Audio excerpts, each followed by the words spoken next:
Initiation by Elisabeth Haich, Chapter 32, Ptahhotep's Instruction, the 7 Octaves of Vibration, and the Ark of the Covenant. I stand before Ptahhotep and listen devoutly to his words. Today I shall explain to you the laws on which the staff's miraculous effect is based. These are, of course, simple laws of nature. God is everywhere present, and the emanation of his omnipresence is manifest in the visible material world as natural law. Therefore, nothing can happen outside natural laws. Yet these laws differ from one stage of development to another. Different laws apply to the spiritual, the mental, and the material world. And in the material world, we find different laws at work in one and the same form of matter, depending on the magnitudes involved. For example, it is a law of nature for the surface of the body of water to rest, to be horizontal. But this law is valid only within certain magnitudes.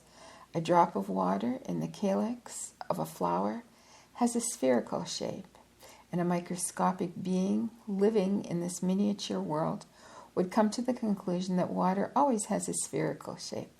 Why? Because the relation between the surface tension of the water and the power which forces the water into the horizontal is very different in a drop, that is, in a small quantity, from what it is in a large body of water. And yet, the same laws are at work. People know very little about the laws of nature, and with the exception of those they have experienced in daily life, they have become accustomed to these, and they call these laws of nature, and having found names for them, they believe they know the true essence of the laws of nature.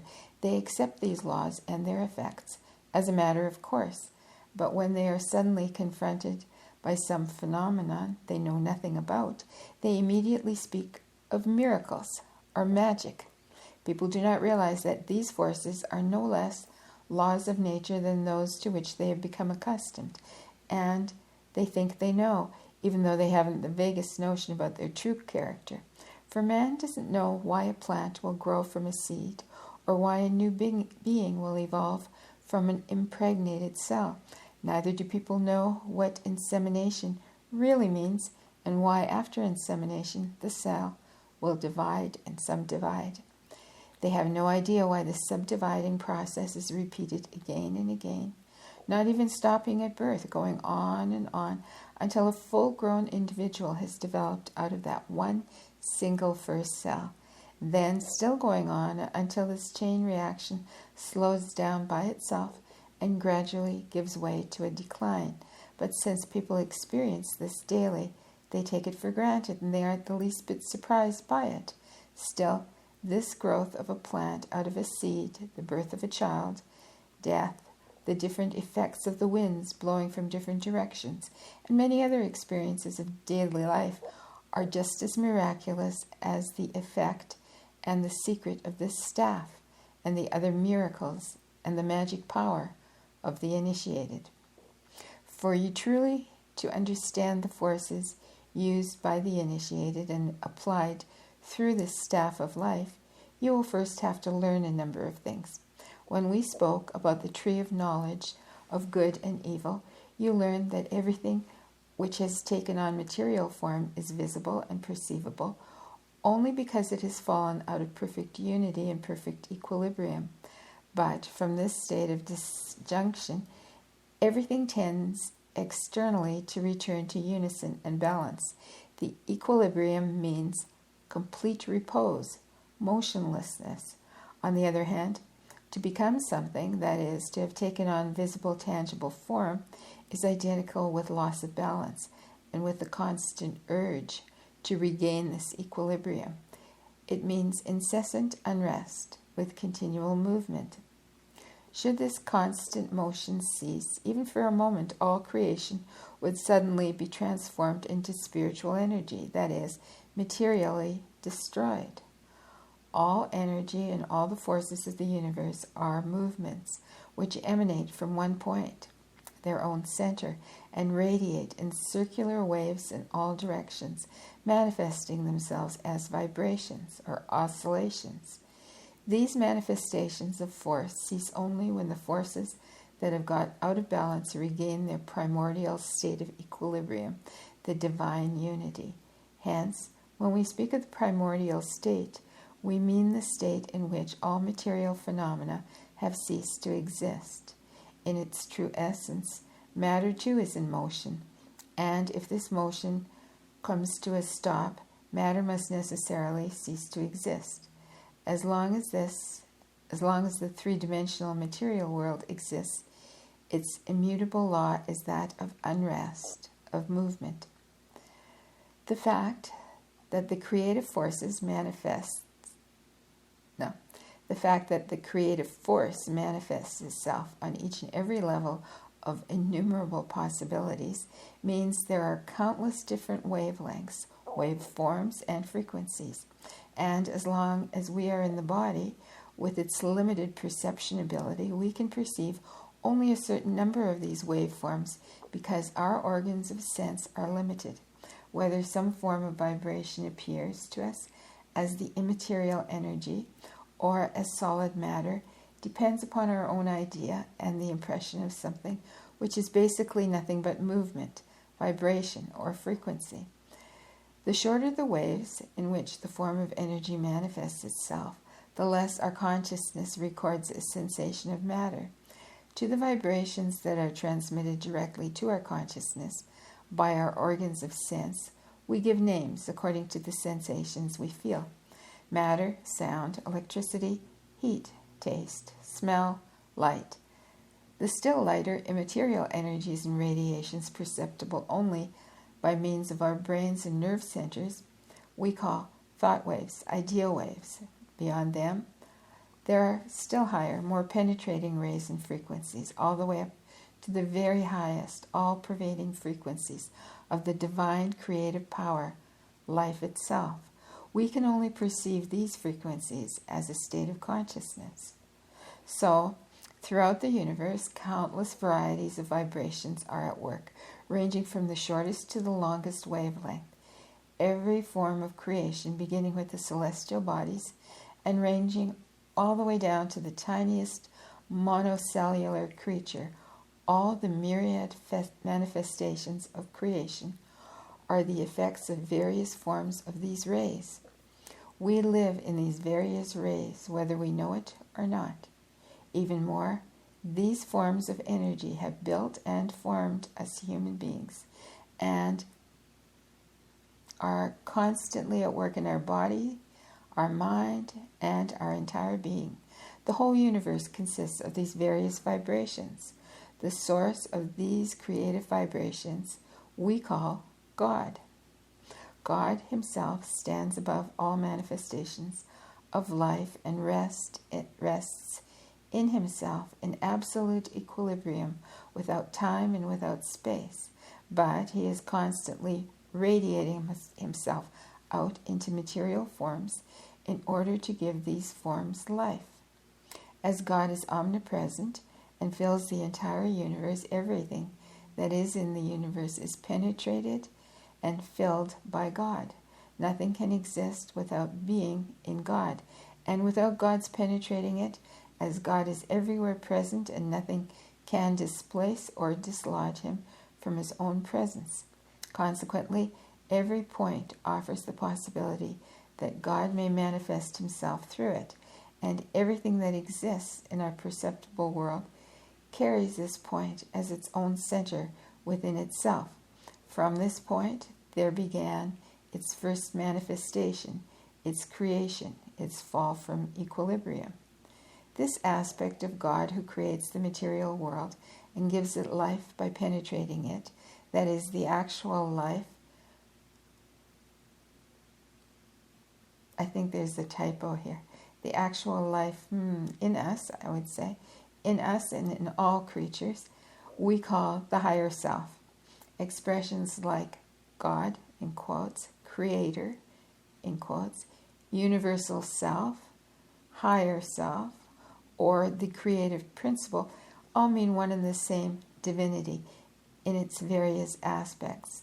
The energies radiating from the center are still highly spiritual in the center and of the highest frequencies, but the farther out they radiate from the center, the more material they become until these radiating energies are gradually changed into matter, and in this way the radiating power limits itself, and at the edge of manifestation, farthest removed from the center, it becomes a hard, material kind of crust, rind of crust.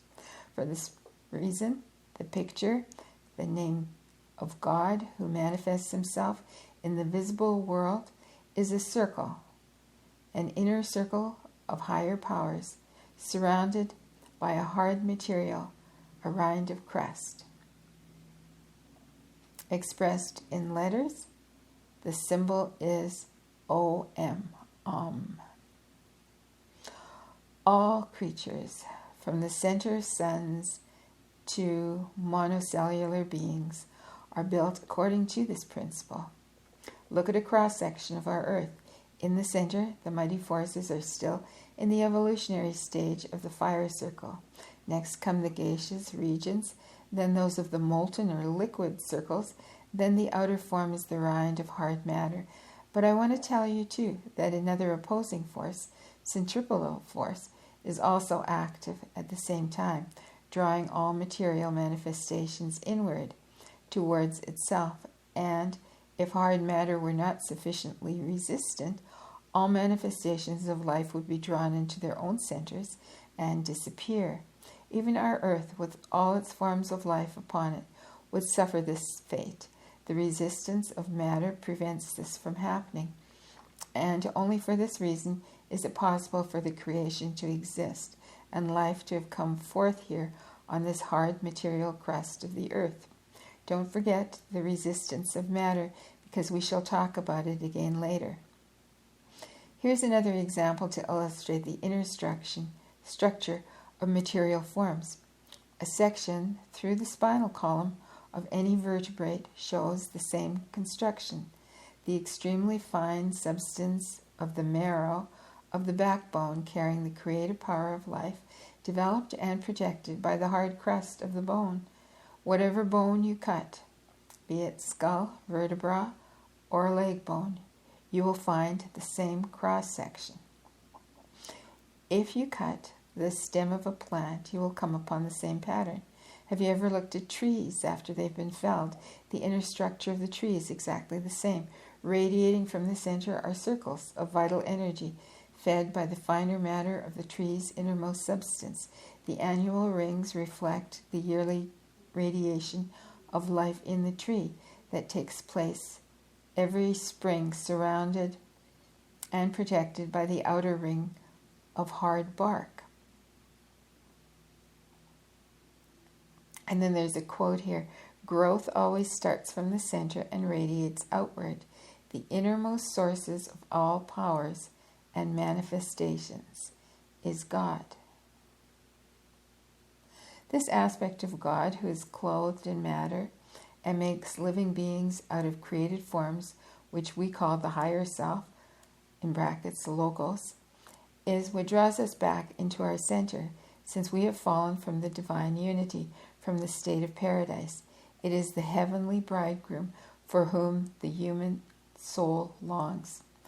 One should never mistake this divine self for the personal I in quotes, which in itself has no true existence and is merely an imaginary being. The vital source behind every form of manifestation, be it the sun, planet, human being, animal, plant life, or inorganic matter, is one and the same God, the same divine self. Although the same God is everywhere present in every creature, he is manifest in countless different variations, because God reveals himself on every single level on which manifestation is possible, and the created forms manifested on these various levels reveal not only much of God, as each form can consciously experience and bear of the divine creative force corresponding to its own level. To consciously experience force means being this force, and simultaneously radiating it in all directions, including into one's own body. For this reason, the body, too, must have adequate power of resistance, otherwise the radiations of the self would burn and destroy it. Hence, the bodies of the various manifestations of life are not made in the same way. On the contrary, the matter composing them is of different degrees of resistance, corresponding in each case to the level of consciousness of the manifestation of life concerned. You know that the chemical composition of matter determines which vibrations a body can support. When a body is subjected to a radiation in excess of its resistance, this harms its entire nerve system and can lead to a nervous breakdown or even to mental derangement. When the number of vibrations of this force exceed the scope of an octave, the force even becomes lethal, and this is why when you want to initiate a person into a higher degree of divine power, we must first prepare the body, subjecting it, among other things, to a chemical process, in order that the difference will not be more than 1 octave at the most. Otherwise, he dies. In the material world, there are 4 levels of manifestation, which we call matter, vegetable life, animal life, and human life, depending on the outward appearance and the degree of consciousness attained. Compared with the human being, we can hardly speak at all of the consciousness of matter, and yet a crystal may serve to show that matter, too, has a sort of consciousness. Each level of manifestation of life is characterized by its own degree of consciousness, which is 1 octave removed from the next. Only man has the power to manifest several degrees of consciousness, all the way up to the divine level. If we keep in mind the intervals, octaves, by which we classify levels of evolution, we find that man, as a category, occupies 4 steps of the great ladder of evolution, reaching from the earth up to the heaven. Furthermore, we see each step corresponds to 1 octave on the scale of vibrations. Man knows about these 4 steps or degrees and has given them names. Man, characterized by his intellect. Genius, characterized by intuition. Prophet, characterized by his wisdom. And universal love, and the last and highest degree, that of the God-man, characterized by his omniscience and omnipotence. Thus, in the material world, we find 4 manifestations which together reveal 7 octaves of vibration. Every creature emits the vibrations of which it was made, that is, those which it consciously supports. Matter, the very lowest degree of consciousness, manifests itself only through contraction, cooling off, and hardening. The plant manifests itself on 2 levels, the material level and the level of force.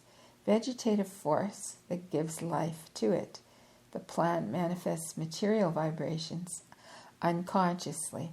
It carries its body like a dress, but its level of consciousness is the vegetative level of force, giving life to matter.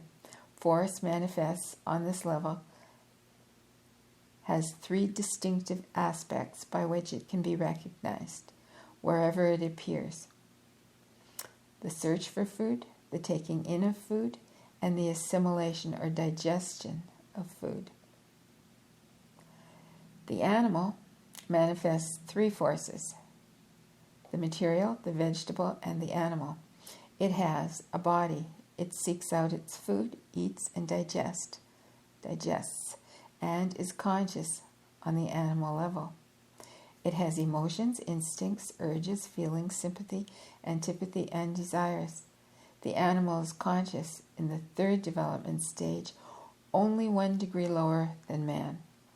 The average man stands 1 octave of vibrations higher. He is conscious on the mental level. He has intellect and ability to think, but at the same time he manifests the 3 other levels. On the material, he has a body. On the vegetative, he He seeks out his food, eats it, and digests it. On the animal, he has emotions, drives, sympathy, antipathy, and desires. But his most outstanding characteristic is his intellect. Man thinks consciously. With the next degree of development, man makes a great jump. He lifts his consciousness out of the world of effects into the plane of causes. He draws on the divine source of the causal plan and manifests this force that appears in his consciousness as intuition. With the help of his intellect and spiritual power, he is able to express his experiences on a higher plane in words and transmit them to his fellow men. He can also prove the existence of his intuition in other arts, without dimensions, in music, as a composer, in 2 dimensions, with lines and colors, as a painter, in 3-dimension form, as a sculptor, or as a dancer. People call the creative person a genius. He manifests the 5 octaves of vibration of the material, vegetative, animal, mental, and causal forces. The degree of consciousness of the next higher octave of vibrations in the language of human beings is called that of a prophet. The prophet manifests all the forces that work on the previously mentioned planes of consciousness, but he's also conscious on the next higher level too, the plane of divine wisdom and universal love.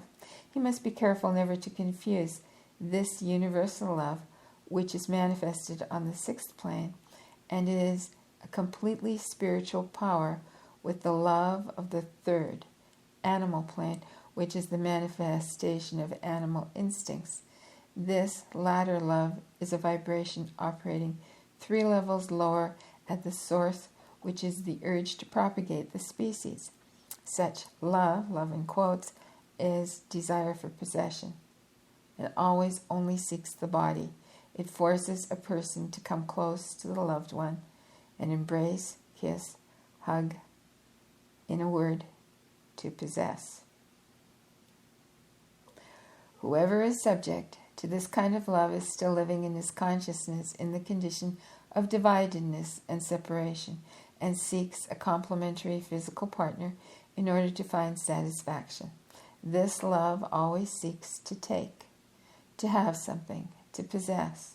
Love in the 6th plane of manifestation, the love of the prophet, does not come from a condition of division, but from the primordial condition of divine unity. Of the divine unity, I. Hence, this love is universal, always giving, never taking, needs no supplement, no physical manifestation, but always radiates from the consciousness of divine all-unity. People who are conscious on this plane do not want to possess anybody. They feel themselves one with the infinite all. The 7th and most perfect manifestation of God is the completely conscious man, the God-man. All other forms of revelation manifest only transformed vibrations, only part of God. A God-man is a person who manifests God in his own divine self, completely and perfectly, through a perfect consciousness, one who experiences and radiates the divine creative forces in their primordial, untransformed vibrations and frequencies. He is supremely conscious. No part of him is unconscious. Only man has the ability to master and to radiate all 7 octaves of vibration, as the nervous centers corresponding to the 7 octaves of transformed, untransformed, creative power exist in his nervous system. On the other hand, he is only able to radiate vibrations on the levels on which he has become conscious, because until he becomes conscious on a given level, the corresponding nerve centers remain in a latent condition. Thus, the average human being will radiate vibrations up to the 4th plane, the genius up to the 5th, the prophet up to the 6th, and only the God-man is able to consciously radiate all 7 octaves and to radiate the divine creative power according to his own will in its untransformed form, or to transform it, to change it, and transmit it in lower transformed frequencies. Your father's staff that you have seen consists of a material, a kind of brass, that has the power of transmitting the radiation corresponding to every plane. It is so constructed that, according to the will of the user, it can transmit untransformed radiations, either diminished or amplified as desired by the user. The staff can be a blessing or a curse. This depends on who uses it. An initiated person is able to radiate in any desired degree all forces of creation, from the highest divine forces to the lowest ultra-material forces, with his staff, because within his own being he possesses all these forces and can consciously transmit them to the staff. Out of the whole gamut of these vibrations, the human being with his organs of sense can perceive only a part. Vibrations either above or below this part are ones he can only experience as an emotional condition. Thus, for example, he experiences the very highest divine frequencies as universal love. On the other hand, the very lowest frequencies, those of ultramatter, are lower than the frequencies which our eyes and sensory nerves perceive as matter. As they are outside our scale of sensory perception, we experience them in our emotions as hate. An initiated person will always use the staff properly and always radiate the force needed to create something good, a blessing, the ultra-material vibration that he will use when necessary as an The ultra-material vibration he will use when necessary as an invisible, insulating, impenetrable protective wall. With a staff, the initiated can dominate all forces of nature, amplify them, or neutralize them.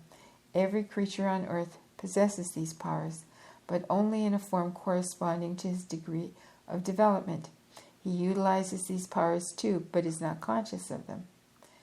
Or have you ever seen a person who gave thought to how it's possible to raise his feet or his arms? Or that he could, even though for only a short time, remove his whole body from the earth by jumping? Lift your arm and observe how you do it. Isn't it true that you contract your muscles and they lift your arm? Every movement of your body is brought about by the contraction of your muscle. But what contracts your muscles? Think a moment. My daughter, what? My will, Father? Right, your will. But if I ask you what your will is, can you give me an answer? Father, I have often observed what happens when I want something, but I've only been able to notice that when I want something, I can send out a force and give this force direction. For example, as you just said, if I want to raise my arm from its relaxed hanging position, it hangs because the earth is attracting it. Then this force, which flows out through me, through my will, flows into my arm and forces the muscles to contract, and through this raise my arm. Very true, says Ptahhotep. By virtue of the fact that your willpower has flowed into your arms and muscles, you have conquered the enormous gravitational pull power of the earth in your arm. This is true when you jump too, but only for a short time, because your willpower is only greater than the earth's gravitational pull for a short time. So, you see, time consumes your willpower. So you see, time consumes your willpower transformed into physical power. Time does that. And space? You've used your power to raise your arm or your body in altitude, to remove it from the earth, hence to move it further in space. Thus, you see that your power is consumed by two great factors, time and space. If you could amplify your willpower and store it within your body, you could conquer the Earth's gravitational pull for a longer time and remain at a greater distance from the Earth. You could glide through the air.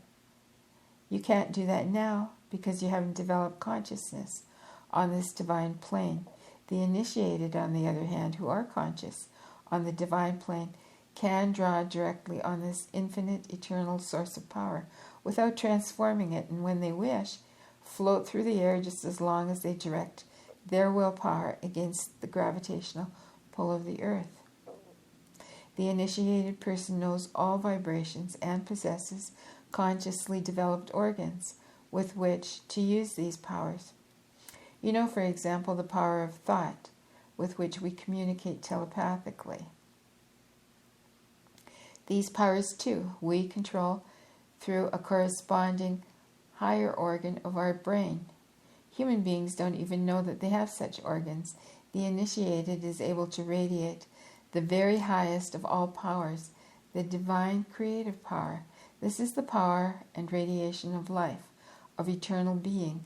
The entire universe is alive and continues to exist by virtue of this power. To make conscious use of it lies only within the capacities of the God-man, and the only creature that is, in his consciousness, identical with God, and radiates this power from his God consciousness, his cosmic all-consciousness. No other creature could endure this power consciously. Every force has its materialization on earth, and we therefore find that corresponding to all forces and vibrations, there is a form of matter that has the resistive strength to endure it and transmit it, or even has the ability to store it and subsequently radiate it during a given length of time. What people call this matter is of no significance. Out of it are made the bodies of creatures and forms of manifestation corresponding to the various levels of consciousness. But this is true not only of the matter corresponding to their own level of consciousness, but also of the matter that conducts the vibrations below the specific plane of consciousness concerned. The matter of plants, for example, possesses a necessary resistive force for the vibrations of the vegetative life force, and at the same time for the vibrations of the matter, as the plant has a material body. The nerves and the bodies of animals carry within themselves the animal power corresponding to the animal level, and at the same time the vibrations of the vegetative level, an octave lower, as well as the vibrations of the material plane, a further octave lower. The nerves of the average human being, for example, have sufficient resistance to carry the vibrations of the mental plane as well as the transformed vibrations on each of the planes below, animal, vegetable, and material. With the mental energies he thinks and is conscious on this level. With the animal energies he feels and experiences all emotional states. The vegetative streams of force give life to his body, and finally his body is built of material forces, and so it goes higher and higher up to the God-man, who consciously uses all his brain and nervous centers and is able to direct the very highest vibrations of life, which has its power seat in his spinal column, without transforming them into his nervous centers and into his body. The material of his body possesses the resistance to carry the very highest divine force, as well as, naturally enough, the transformed vibration of the other 6 planes of manifestation. Thus, the bodies of people in the various planes of development only appear to consist of the same matter. Actually, they are composed of different chemical elements whose resistance always corresponds to the level of consciousness of the spirit dwelling within. The fact that the body of the God-man is not able only to bear the highest frequencies, but also the transformed vibrations of all other octaves, means that there must be a form of matter with the sensitive. No, there must be another form of matter with the resistive force necessary to withstand and to conduct the divine creative force, as well as all the other transformed frequencies of the lower octaves, without being dematerialized. Hence, the sons of God, in their homeland, invented a material, a kind of brass, of which they constructed devices for storing or radiating, either amplified or diminished, the very highest creative frequencies, either in their original or in their transformed manifestation. These devices are so constructed that they keep the creative force in pure, unchanged form. Consequently, over a long period, they act as a source of divine power, like life itself, because the very highest of these devices, which carries and radiates the creative force, represents a perfect union, as perfect as a marriage, between the divine and the material frequencies, between God and the earth. We call this incredibly powerful conductor of force that is charged with the frequency of the divine self, the Ark of the Covenant. Now you know why we keep these devices so secret. The God-man who has developed his highest abilities can use these devices with impunity, as the Ark of the Covenant contains and radiates the same force as he himself, the force which he himself is. A person on a lower level, however, if he were to merely touch the Ark, would fall over dead momentarily as if struck by lightning. The divine frequencies would instantly burn out his nerves, and he would suffer a shock. The same thing happens when this frequency is liberated from its state of isolation in the spinal column and strikes one's nerves untransformed. The person or animal, or even a plant concerned, dies immediately. People call this kind of death a stroke. They sense that some unknown power has struck the person like lightning. This power is the river of life itself, which normally is isolated within the spinal column or within the innermost channel in the case of plants, and normally only flows out into the body in suitably transformed condition. This force only breaks out in case of sickness and causes the stroke. For the same reason, uninitiated people cannot be allowed in the vicinity of our devices, and even more, as these devices radiate the most powerful energy, we must keep them carefully hidden behind massive walls of rock, providing the greatest insulation. Life energy itself has a lethal effect when it strikes a form of matter which doesn't have the necessary resistance. The matter is dematerialized, dissolved. The Ark and still other tools thus consist of a material which, without being dematerialized, can be charged with a divine creative energy. The Ark radiates untransformed creative energy and has the effect of giving life, or destroying it depending on its dosage. This force has the same character of vibration as that of the human will, which is capable of conquering everything, including the gravitational pull of the earth, even though for only a short time. The Ark of the Covenant radiates this power magnified 1,000 times, and just as the earth, through its gravitational pull, affects matter and attracts it, we can work against the gravitational pull of the earth in every form of matter without exception, and consequently overcome its weight and render it weightless for a shorter or longer period of time.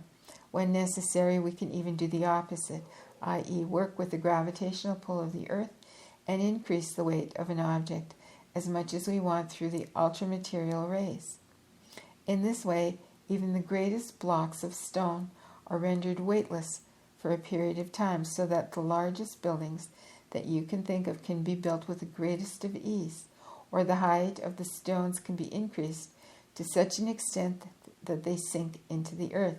We simply take a stone of a suitable size and increase its weight so that it sinks into the earth until it reaches the desired depth. With the help of the Ark of the Covenant, this enormous source of power, we can transform energies devoid of matter, as for example the rays of light, into matter, and inversely we can dissolve this matter and convert it into energies active during eons of time. Look at this lamp. Just as the sun itself for billions of years has been sending out rays, some of which are converted to rays of light in our atmosphere through transformations of energy, in the same way, through the matter being dissolved, dematerialized. In this lamp, energies are created which are converted to rays of light in air.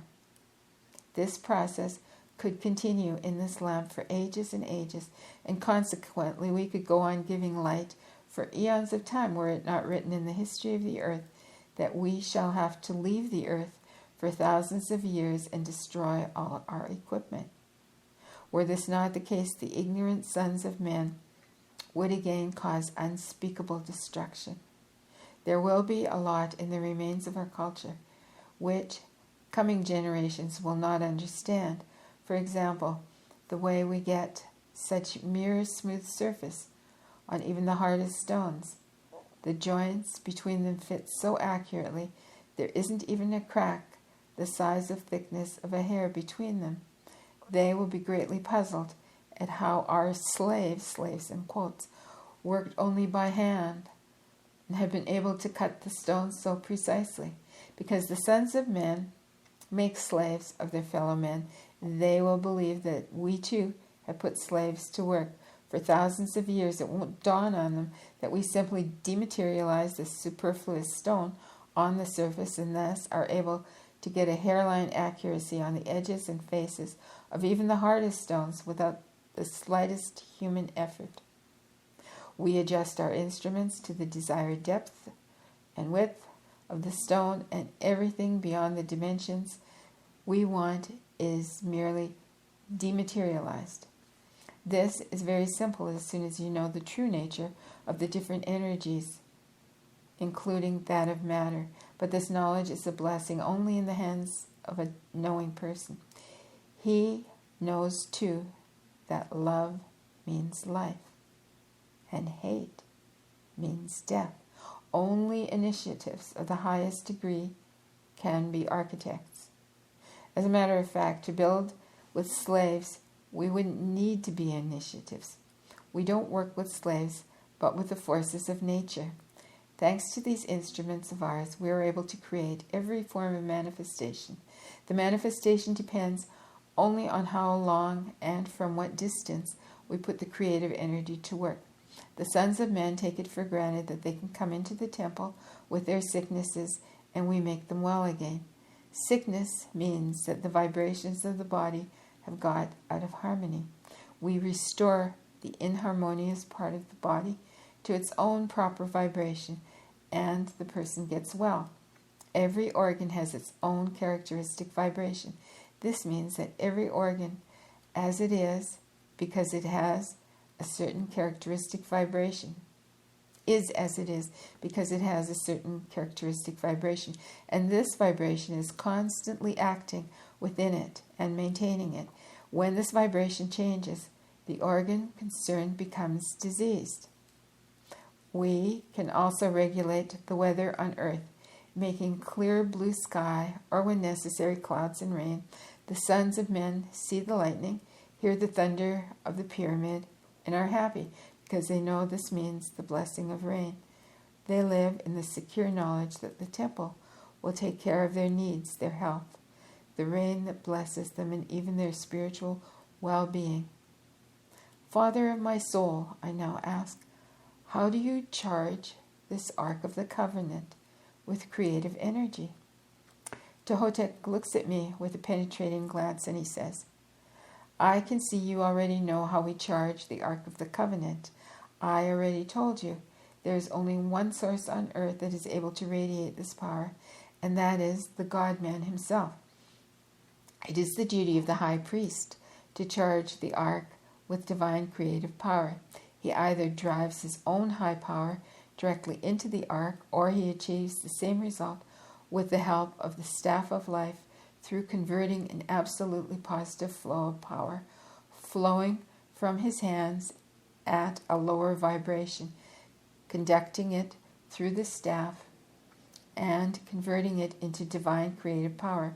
For in his daily life, even the perfect God-man only radiates creative power in a transformed state, and only when his spiritual forces are concentrated and his consciousness is identical with God, only then does the divine force radiate in its primordial vibration.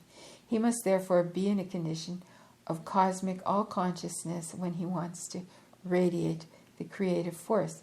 If the uninitiated sons of men were to see him in this condition, they would run away terrified, as at such times the God-man radiates such celestial divine light that ordinary man can't stand the sight of him. If uninitiated people were to touch and initiate in this divine condition of being, they would momentarily fall over dead, just as if they'd been touched by the Ark of the Covenant. Thus, when an initiate radiates his rays of life for healing purposes, he withdraws into a state of concentration, such that his radiation can be borne by people without harm. That is, the power he directs to the appropriate nerve centers, he raises up to the level of creative power with the help of the staff. For the staff is so constructed that it cannot only conduct the rays, but also transmit them in a transformed state, amplified or diminished at will. Hence, an initiate doesn't need to enter the divine state of being in order to conduct the highest radiation of life into the Ark of the Covenant. On the contrary, he can enter a lower state of concentration and then direct the power corresponding to this level into the Ark of the Covenant, after raising it with the help of the staff to the level of creative energy. When the Ark is charged in this manner, it radiates for a long time, this highest and strongest energy, as a source to all other forces on earth. As a source of all other forces on earth. An initiate can produce and control even the most varied frequencies with the staff, as the staff is an Ark of the Covenant in miniature form, except for the fact that creative energy is not stored in it, as is in the case in the Ark of the Covenant. With the help of the staff, a human being could even convert his lower powers into creative force if he could radiate a pure, positive, and completely selfless manner, power that is several octaves lower. This is because the staff always radiates the power that that a human being puts into it. If a primitive and selfish person were to get possession of the staff, he would transmit his own negative radiations arising from his selfishness, possibly even in amplified form, and thus cause sickness, epidemics, earthquakes, or even greater destruction, as the necromancers and practitioners of black magic once did in the home of the divine race. Do you understand now why the initiates keep the secret so secret from the uninitiated? I understand, Father, and it is now quite clear to me how my father revived the half-dead boy. In his state of high concentration, Father directed his radiation in magnified state into the child. It worked like a miracle. The child was charged with vital energy, and his exhaustion disappeared immediately. But Father of my soul, what is going to happen when the sons of men take over the government? Are you going to destroy the magic staff, as Father said, when he told me that the initiates are going to destroy all the instruments? What a shame that people won't be able to enjoy the blessing of these powers. My child, says Ptahhotep, every creature lives in conditions that are exactly adapted to its state of development. If we were to betray the secret of the staff to the sons of men, they would immediately use it to do harm to each other and to themselves. They are not ready for this knowledge, and they won't be for a long time. The staff that we are now using will be taken out of Egypt by the last initiate in possession of the secret knowledge, along with the Ark of the Covenant. He will have no possibility to build a pyramid. On the contrary, he will make a small cover for the Ark to insulate it as well as possible. He will charge the Ark to a lesser degree and cause it to be carried during its migrations by means of long wooden poles as handles. Then this last initiate feels he is approaching death, he will destroy the staff. For a time, the ark will continue to radiate the energy with which it has been charged, and the uninitiated will continue to carry it about in various countries for a long time until, little by little, they will notice that it no longer has any powers. And then the last remains of the ark will be destroyed.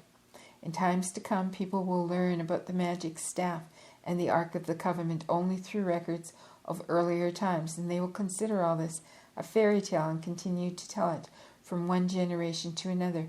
But they will vaguely remember that once there was an Ark of the Covenant in which there dwelt the power of the living God, and they will also remember that there was once a magic staff, or as we call it, staff of life, with which initiates and magicians performed miracles. From records from earliest times, people will know or only dimly sense that the staff represented power over all forces of nature. In later times, when people want to symbolize the greatest power, they will place a staff, a scepter, in the hand as a token of power. In those times to come, however, their staff, their scepter, will only be an empty symbol of power. The true power, said power of the staff, will no longer be known to them. Only after thousands of years will a descendant from a tribe of the sons of God be reincarnated, and he will discover these truths for the people of the time, and he will make a new magic staff. Until then, however, for thousands of years there will be a strange kind of people who, either to entertain or to cheat, will call themselves magicians and will pretend that they are performing their magic tricks with the help of a magic wand. They will thus be imitating what once actually existed. They will hold a magic wand in their hand, and they will go through the motions of drawing magic powers from this wand, and they will also use magic words, imitating our magic formulae. But people will only learn the true gigantic power of the word centuries later,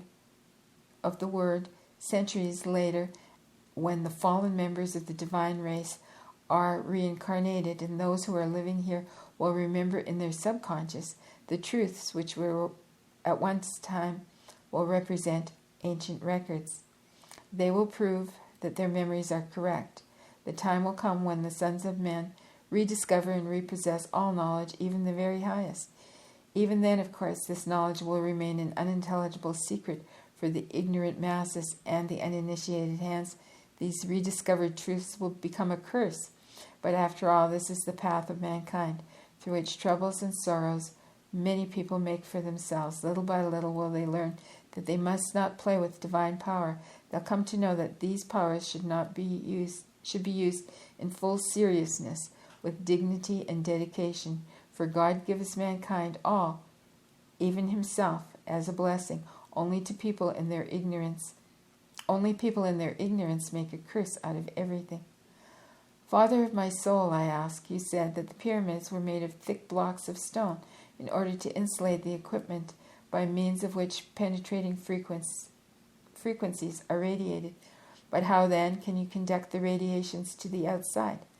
The thick walls of the pyramids all contain shafts and tunnels through which we conduct out the force of the Ark of the Covenant and the other supplementary equipment which radiates energy, and with the aid of these shafts and tunnels we also control the weather.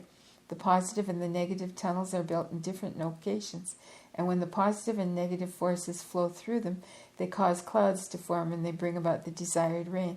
The equalization of these tensions causes flashes of lightning accompanied by great noise. That's why people hear thunder coming out of the pyramid. The other pyramids have been built for various other installations. What's going to happen to the pyramids when the sons of men come into the power of their own country and the Ark of the Covenant and all the other instruments are destroyed? Will the pyramids stand empty? And what's to become of the high priest and the other priests and initiatives? All except for the last pyramid, where there is an Ark of the Covenant is now kept, and where initiation is given, the pyramids won't remain empty. When all our instruments for the radiation of divine creative energy are removed, The last pharaohs will have themselves entombed in one of these pyramids. Their bodies, permeated through and through with a divinely creative force, will continue, as the force will not be consumed, to radiate the supreme power just as the Ark of the Covenant does. And it will continue to act and protect the continent from evil influences, the radiation of well-preserved and holy bodies, and will keep our country and its power for thousands of years. But in the course of time, most of these tombs will be destroyed by ignorant people. But what's going to happen to the Great Pyramid?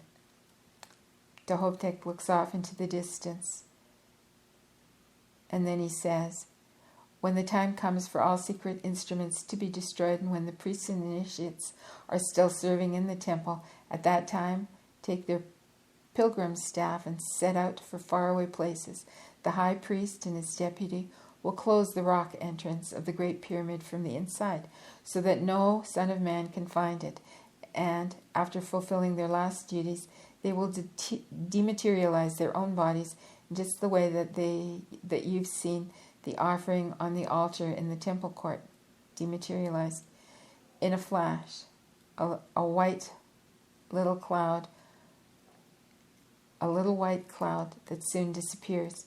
Not a trace of ash or anything else will remain behind. The pyramid will be closed off from human sight for thousands of years. Nevertheless, our initiations will not cease. Mature souls will continue to be initiated here, not physically, of course, but on the higher spiritual plane. These people will experience their initiation as a dream or as a vision. Ptahhotep ceases speaking, and for a long time we look into each other's eyes. I understand a lot that he does not say, but I still have another question. Father of my soul, is there a special reason why all the pyramids are built in the same form? Why aren't they built in a cubic shape, for example, like other buildings? Ptahhotep smiles. Not in cubic form, but the pyramids are built in cubic form. But I'll have to explain that to you next time. You've had enough for today. And so he blesses me, and I leave.